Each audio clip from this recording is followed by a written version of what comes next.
Welcome. This is another episode of National Divorce Talk Raw with your host, Mark Ruiz-Evans. Want to say thank you to the people of England for tying their economy to America and allowing it to be devalued. That allowed me to get my second sent directly from London tailored suit, and I really appreciate it. Guys, didn't cost a whole lot. Got it cheap. The currency's devalued. Now's the time. So today, what we wanted to talk about was vindication. We had been saying since 2016 that America voted for Trump and that America was a country that liked Trump. We were told that we were wrong and that wasn't true. Well, today the truth comes out, and we're going to cover the scientific study that says, in fact, yes, California election was right the entire time, and all of our liberal critics were wrong. In fact, America did pick Donald Trump, and a foreign government did not make it happen. We're going to point that out to you and how that backs up conclusions that we've been saying for 5 years, or roughly half a decade. We'll get to that in just a second.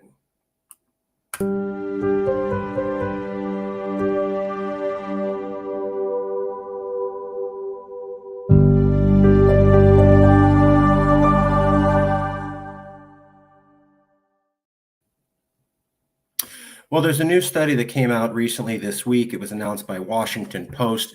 Washington Post is not Fox News. It's a liberal newspaper. And what it said was, actually, everything we said about 2016 and Russian interference in the election was wrong. Turns out Russia effectively had no role in changing the vote.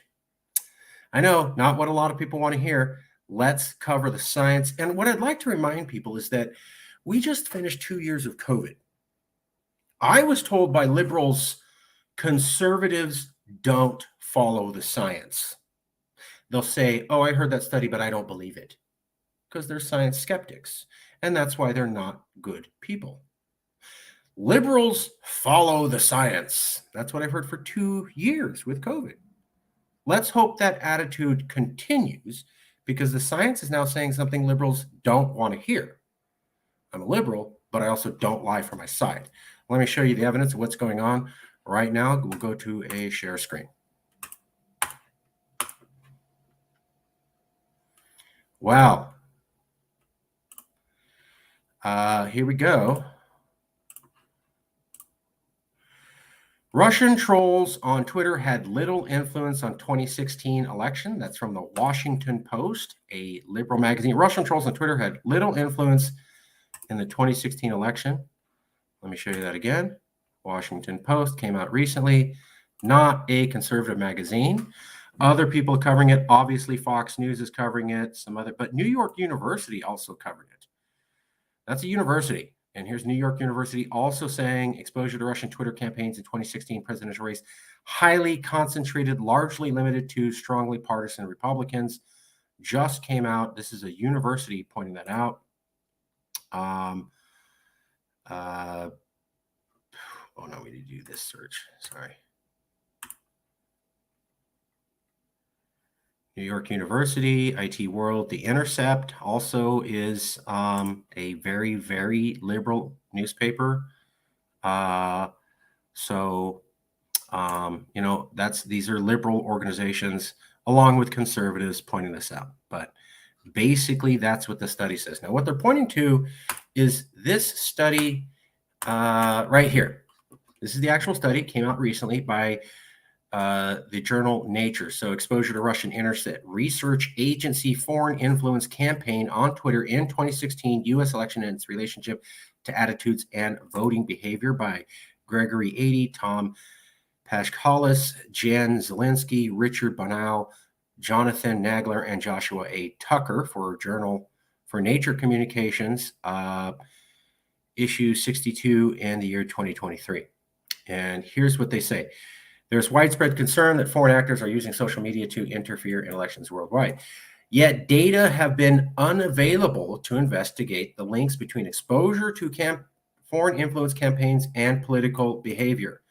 Using longitudinal survey data from U.S. respondents linked to their Twitter feeds, we can quantify the relationship between exposure to the Russian influence campaign and attitudes and voting behavior in the 2016 election.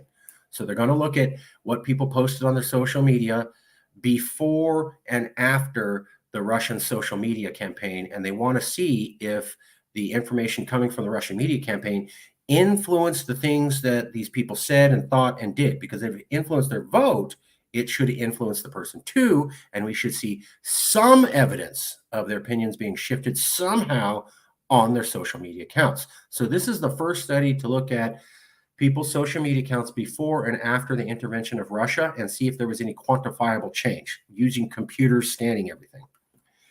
We demonstrate first that exposure to Russian disinformation account was heavily concentrated on only 1% of users. 1% of users accounted for 70% of exposures. Secondly, exposure was concentrated among users who strongly identified as Republicans. So the people who listened to the Russian information were people who were never going to vote for Hillary anyways. Third, exposure to Russian influence campaign was eclipsed by content from domestic news media and politicians. So all of Russia's influence was nothing compared to the mainstream media and the amount of money that Hillary Clinton spent on her own campaign. We find no evidence of meaningful relationships between exposure to Russian foreign influence campaigns and changes in attitudes, polarization, and voting behavior. There's a study just came out in 2023. And I want to point out that the Russian disinformation campaign, or when they said Russia hacked the election, was in 2017. So it's taken 5 years, half a decade for us to find out that what they said in the beginning of 2017 into 2016 was completely wrong and false. 5 years to point this out. I'll show you some of the statistics. So these are some of the information they were showing other actors, Venezuela, Russia, China, Iran, and others in election day, and the amount of information that was coming in. There was a spike on election day. Then they compare all those foreign influences and the amount of exposure they had.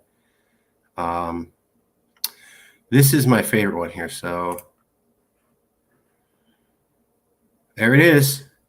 News media exposure on election day, November 16th, in red. Politicians in yellow.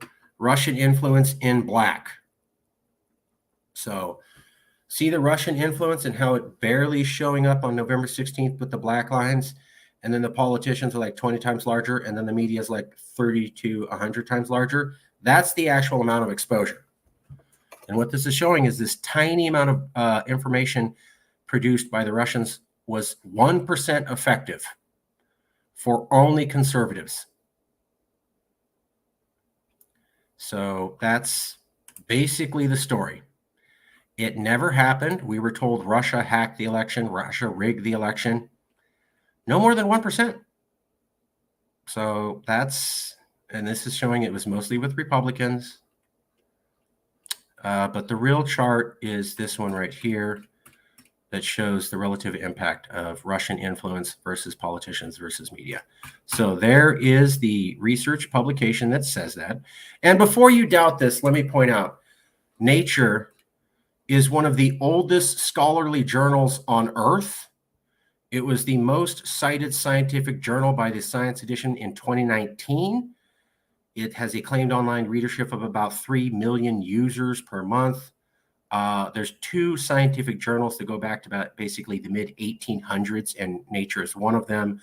It is one of the most premier and oldest and most respected and most thought of scientific publications ever created by human beings and still in existence. And what they said was Russia basically did nothing in the 2016 election. So think about that, okay? Super prestigious research journal says Russia really had no influence. So America chose Trump in 2016. Russia had almost no influence. We said that in 2016. We said that outside of California, America chose Trump. Hillary Clinton won the popular vote only because of the vote in California, which means outside of California, over half the country voted for Trump. We said that in 2016. Everybody said, no, you're wrong. Russia interfered in the election. Americans don't really like Trump. That's why it's 5 years later and we have the current president talking about the biggest threat is the ultra MAGA crowd, basically people who believe in Trump's ideology. Americans didn't believe in Trump in 2016, but 5 years later, his ideology is the number one threat to American and national security issue. Unless Americans actually did believe in Trump. That makes more sense. Here's actual quotes from the study, Exposure to Russian Internet Research Agency in relationship to attitudes of voting. That's the name of the study. Using longitudinal surveys linked to their Twitter accounts, we looked at the relationship. We demonstrated that only 1% of users. Secondly, exposure was concentrated amongst only Republicans. Third, exposure to the Russian influence campaign was eclipsed by content from domestic media and politicians. Finally, we find no evidence of a meaningful relationship between exposure to the Russian influence campaign and changes in attitudes, polarization, or voting behavior. Journal is one of the oldest, most cited scientific journals in the world.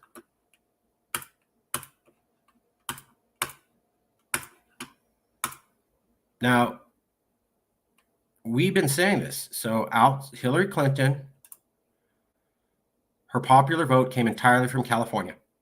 That's the only reason she was the popular vote winner, which means if you pull California out, over half of America picked Trump. Outside of California, Clinton's a big-time popular loser. That's right. That's what we were saying. She won because she won California. Outside of California, over half of Americans picked Trump. We were told, no, that can't happen because Russia interfered in the election. Now they're saying that's a total lie. Russia's interference did nothing. And actually, it turns out over half of America outside of California did vote for Trump and did pick him, which means that this map of the 2016 election is accurate. These people are not influenced by Russia. They're real Americans. And outside of California, there are a majority of them. That's what this showed. There's information on the journal Nature. There's some more background information. So there it is. We told you that this is America when Trump was elected. People in California didn't want to hear that. They wanted to hear a foreign government influence the election, and real Americans would never do that. Total lie. Now we have the hard evidence, and it's coming out from liberal publications that, in fact, Russia influenced the election no more than 1%. That means in 2016, over half of America picked Trump.